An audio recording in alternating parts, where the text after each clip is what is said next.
राजन पूजा करता था खूब श्रद्धा से। एक दिन भगवान प्रकट हो गए। राजा ने कहा, महाराज मैं आपसे कुछ मांगूं? भगवान ने कहा, बेटा मैं तुझे देने ही आया हूं। तू इतना प्रेम करता है मुझसे, इतनी कठिन तपस्या की कि मैं विवश हो गया तुझे दर्शन देने के लिए। बोल क्या चाहता है? राजा बड़ा धर्मात्मा था। राजा ने कहा, महाराज हे प्रभु, वैसे तो आपने मुझे सब कुछ दे रखा है, आपसे धन दौलत की कोई चाहत नहीं, संतान की भी कोई चाहत नहीं है, मैं सब कुछ आपने पहले से दिया है, कुछ नहीं चाहिए। हाँ एक चाहत है। क्या? बोले मेरी प्रजा जो है, एक बार मैं चाहता हूं कि आपका वो प्रजा भी दर्शन करके वह भी अपने जीवन को कृतार्थ कर लें। एक प्रार्थना है, आप मेरी समस्त प्रजा को दर्शन दे दीजिए। भगवान बोले कोई बात नहीं, तुम कह रहे हो तो कल ठीक ठीक समय पर लेकर आ जाना, हम आपकी प्रजा को दर्शन देंगे। जो आएंगे उन्हें हम मिलेंगे, जो नहीं आएंगे उनकी गारंटी नहीं। ठीक है।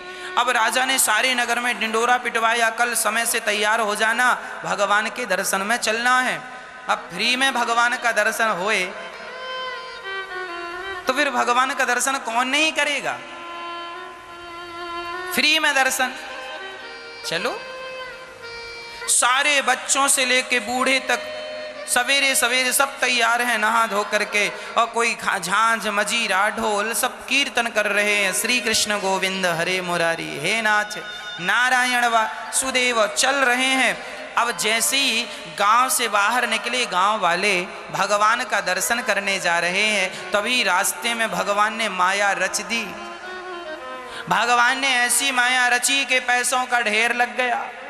अब गांव वाले पैसा देख के पागल, चढ़ गए ढेर के ऊपर। राजा समझा रहे, सुनो भगवान आगे हैं, बस मिल जाएंगे, उनको पालोगे तो ये ढेर वेर तो सब पीछे पीछे चलेंगे।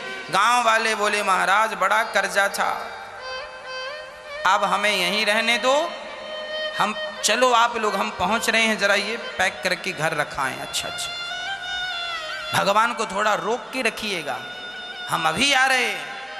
उतरे ही नहीं पैसों के ढेर, सब समेटने लगे, सारे कपड़े उतार उतार के भर रहे हैं, उसमें पोटरी बना बना के ढो रहे हैं घर की तरफ। राजा समझाए पर कुछ समझ में आए, कुछ समझ गए। कुछ लोग बोले ना ना हम तो भगवान का दर्शन करने आए। कुछ समझदार थे, 5% लोग उतर गए, 95% यहीं रह गए। सब पैसों के लालची थे, चढ़े हैं ढेर पर, 5% उतर गए। नाना भगवान के लिए आए हैं, भगवान को पाएंगे। अब 5% लोग चले, मतलब 100 में से 5 लोग चले। अब चले, आगे चले तो चांदी का ढेर। अब वो 5% वाली सोची, अरे राम राम राम राम, ये मिल जाए तो काम बन जाए। हाँ, वो चढ़ गए। राजा ने फिर समझाया, आजा आजा आजा, चांदी में कहाँ उलझ रहा। तो वो 5% में सबके सब चांदी पर चढ़ गए, पर राजा ने समझाया तो 2% उतर के आ गए। 3 अभी चांदी में उलझे पड़े हैं। चलो भैया अब तुम ही चलो भगवान तक, कुछ तो चलें। अब ये चले कुछ लोग, आगे सोने का ढेर, सोने का ढेर। और जब सोने का ढेर आया तो जो 2% बचे वो चढ़ गए।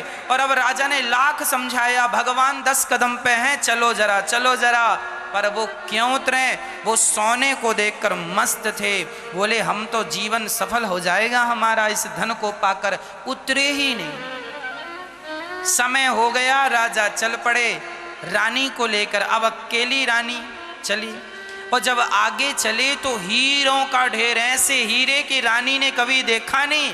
रानी भी चढ़ गई। राजा ने समझाया, भाग्यवान तू तो तरा, तू तो दर्शन कर ले भगवान का। बोले ना, ऐसे हीरे मोती नहीं है वहां, इसका बढ़िया हार बनेगा मेरे लिए। अरे बोले भगवान को बोलना कल आए, कल दर्शन होगा। अब वो उतरे ही नहीं, उस समय हो रहा। अब राजा गए, अब राजा गए, आए, भगवान खड़े थे। क्यों? आपने तो कहा था सारी प्रजा को लाएंगे, और आप तो अकेले ही आ गए। राजा रोता हुआ बोला, प्रभु आए तो सब ही थे आपके लिए, पर सब की सब रास्ते में उलझते चले गए। कोई पैसों में, कोई चांदी में, कोई सोने में, कोई हीरे में। हीरा मोती सोना चांदी पैसा, इसमें ही सब उलझ गए। अरे यहाँ से निकलें, यहाँ से आगे बढ़ें तो भगवान तक पहुँचें। जब यहाँ से निकलते ही नहीं तो भगवान मिलते नहीं। हम और आप ही वो लोग हैं, आप और हम ही वो लोग हैं जो भगवान के लिए चले थे, पर सब पैसों में उलझे पड़े हैं, हीरे मोती में उलझे पड़े। जरा आप ही बताओ, क्या आप और हम, क्या सोना और चांदी और हीरा और मोती और पैसों के ढेर पर नहीं चढ़े? बताओ। हम ही तो वो लोग हैं अभागे जो पैसों के पीछे भगवान को छोड़े बैठे हैं। हम ही तो वो लोग हैं जो पैसों सोना चांदी के पीछे हमने भगवान को भुला दिया। नाम भी नहीं जपते महाराज, दिन भर दुकान चलाते हैं, दिन भर दुकान में बैठते हैं। अरे बैठे बैठे ही नाम लेते रहो भगवान का। नहीं नहीं, काम काम, पैसा पैसा। ए भाई, ये तुम्हारे 25 पैसे तुमने कम दिए, यार 25 पैसे दो, लाओ 25 पैसे। लाखों की संपत्ति जुड़ी पड़ी है, फिर भी 25-25 पैसे के लिए लोग रो रहे हैं। इनसे पूछो कि तुम सारी जिंदगी यही करोगे, पैसों के ढेर पे ही बैठोगे? तो यहां से तुम उतरो तो भगवान तक पहुंचो। आदमी उतरता नहीं और भगवान मिलते नहीं, और लोग कहते हैं भगवान नहीं मिलते। अरे जिन जिन ने अपने आप को सोना चांदी से उतारा है, उन सबको भगवान मिले हैं।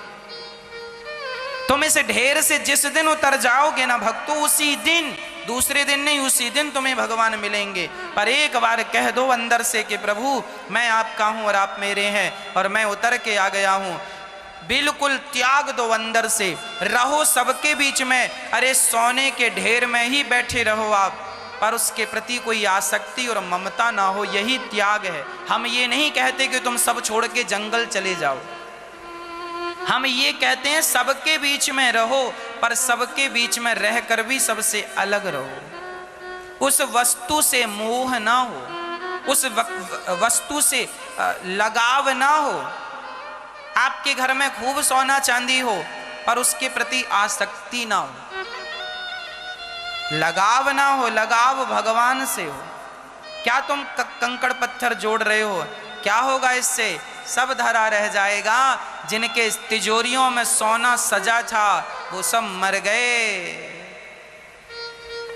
हाँ, कफन में जेब ही तो नहीं होता, चाहो तो आप बनवा सकते हो। इतना जोड़े हैं, अब कहाँ जाएगा? तो ले जाना बांध के।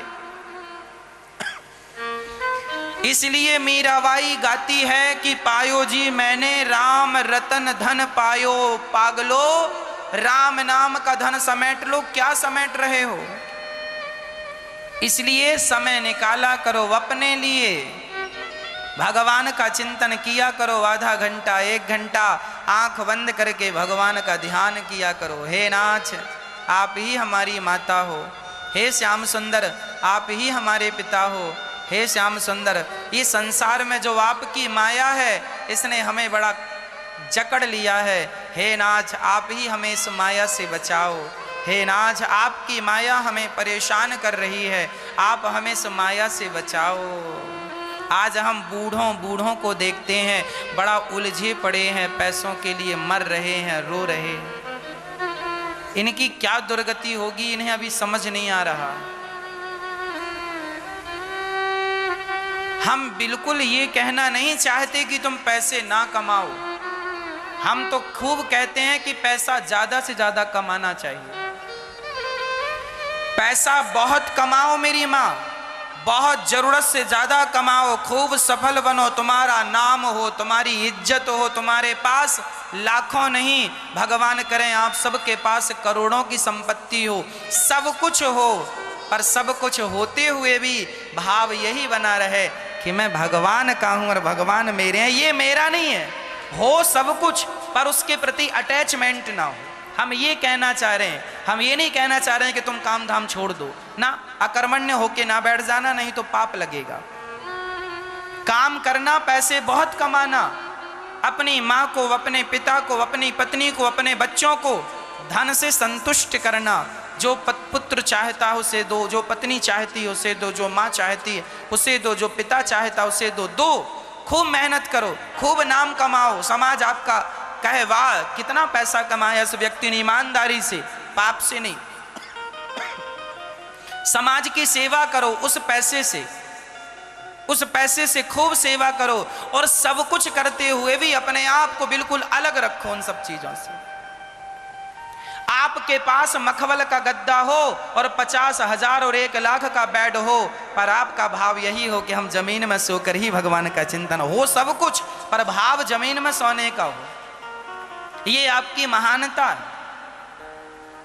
आपके पास सोने की थाली हो खाने के लिए, फिर भी आप पत्तल में खा रहे हैं, ये आपकी महानता है। इतने महान बनो कि सोने की थाली आपके घर में ऑलरेडी है, सोने की कटोरियों में आप साग सब्जी खाते हैं, पर फिर भी आप अपनी इच्छा से पत्तलों में खाएं कि साहब यही सत्य है। ये सब सत्य नहीं है।